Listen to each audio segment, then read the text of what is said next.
For decades, hip-hop has been treated as both a cultural weapon and a scapegoat, praised for its influence when it is profitable and blamed for social decay when it becomes convenient.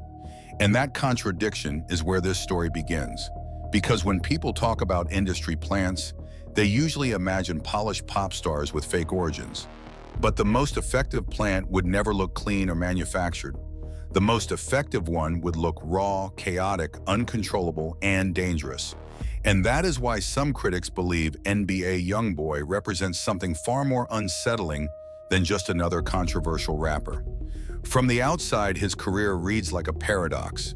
A rapper whose music is saturated with violence, paranoia, rage, and self-destruction, arrested multiple times under serious circumstances, yet consistently avoiding career-ending consequences, always returning to release more music, dominate charts, and reinforce the same narrative cycle over and over again.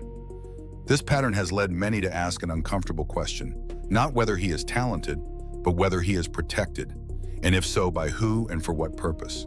In an industry where artists have been buried for far less, blackballed for minor defiance, or destroyed for stepping out of line, it stands out when someone repeatedly survives situations that historically end careers or lives.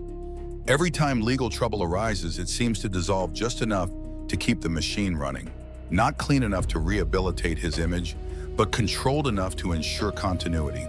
That balance is important because the image is the product. His music paints a world of constant threat, retaliation, isolation, and nihilism, and it is marketed aggressively to young audiences already navigating economic pressure and social instability. Critics argue that this kind of content does not simply reflect reality, but amplifies it, reinforcing the most destructive stereotypes attached to hip-hop culture. If you wanted to build a case that rap music is inherently violent, antisocial, and dangerous, you would not need to invent an example. You would just need to promote one relentlessly.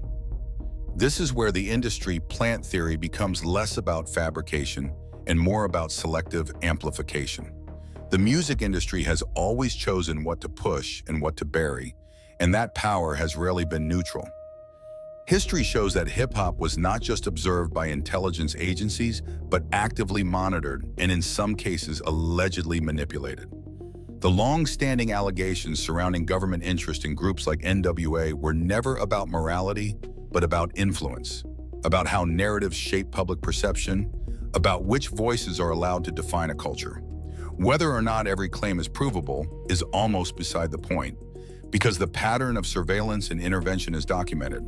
So when an artist whose catalog is overwhelmingly violent is elevated to the highest levels of visibility, while others preaching consciousness unity or systemic critique struggle for the same backing, people start connecting dots. NB, a YoungBoy's brand, is chaos, but it is a controlled chaos, one that never quite spills into irreversibility. That raises the question of whether his repeated escapes from serious consequence are coincidences or indicators. In most industries, repeated legal trouble is a liability, but in this case, it appears to function as fuel. Each arrest becomes content, each charge becomes mythology, each release becomes proof of invincibility. That invincibility is part of the narrative, and narratives are currency. If the goal is to keep hip-hop framed as a threat rather than a tool for empowerment, then the most effective symbol would be someone who embodies every fear critics project onto the genre. Violent lyrics, troubled legal history, public instability, and massive influence, all wrapped in commercial success. It becomes very easy for politicians, media outlets, and cultural commentators to point and say, this is the problem, this is the proof, this is why the culture needs to be controlled. Meanwhile, the same system that profits from the image disavows responsibility for its consequences. The artist is framed as authentic and independent while being supported by one of the most powerful promotional infrastructures in entertainment. That contradiction is where suspicion grows. Industry plants are not always created from nothing.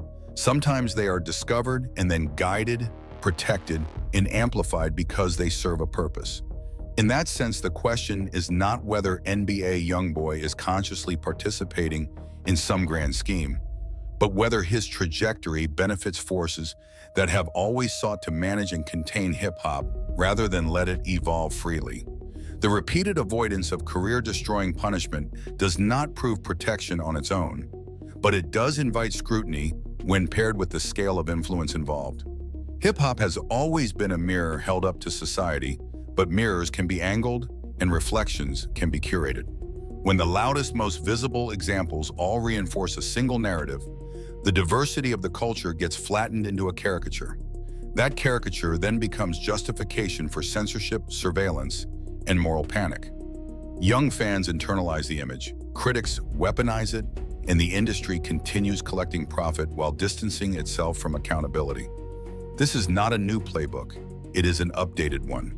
Replace vinyl with streaming, replace radio with algorithms, but the core dynamic remains the same. Control the narrative, control the perception, control the response. Whether NBA YoungBoy is a willing participant, an unconscious pawn, or simply a beneficiary of a system that rewards destruction is still open for debate. But what cannot be ignored is how perfectly his public image aligns with the most damaging stereotypes ever attached to hip-hop. When survival itself becomes part of the branding, when legal jeopardy enhances rather than diminishes marketability, and when the machine never seems to turn against you, no matter how many red lines are crossed, people are going to ask why.